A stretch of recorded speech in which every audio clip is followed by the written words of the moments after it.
இன்றைக்கி எத்தனை பேர் ஆண்டவரை தேடுகிறீர்கள்? வீடுகளில் குடும்ப ஜெபம் இருக்கிறதா? நான் அதிகமாய் ஜெபிக்க வேண்டும் என்று ஆசைப்படுகிறேன், ஆனாலும் என்னுடைய ஜெபத்திற்கு பதில் வரவில்லையே. நான் தனியாக ஜெபிக்கிறேன், நான் குடும்பமாய் ஜெபிக்க ஆசைப்படுகிறேன் என்று அநேகர் தேவனை பார்த்து கொண்டிருக்கிறீர்கள்.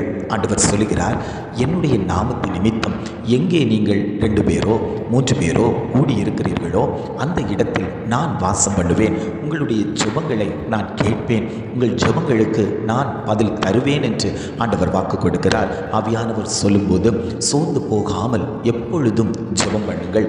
சோதனைக்குட்படாதபடிக்கு 1 மணி நேரமாவது விழித்திருந்து ஜெபிக்க கூடாதா என்று சீஷர்களை பார்த்து கேட்டது போல ஆண்டவர் சொல்லுகிறார், குடும்பங்களை பார்த்து சிறிது நேரமாவது நீங்கள் ஜெபித்துக் கொள்ளுங்கள்.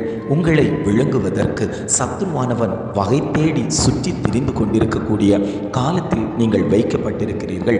சோதனைக்காரனாகிய பிசாசு எப்பொழுது உங்களை சோதிக்கலாம், எப்பொழுது உங்களை பலவீனப்படுத்தலாம், எப்பொழுது உங்களை கட்டில் கிடையாய் மாற்றலாம் என்று அவன் நினைத்து கொண்டு ஒவ்வொரு குடும்பங்களையும் அவன் ஆட்டி படைத்து கொண்டிருக்கிறான்.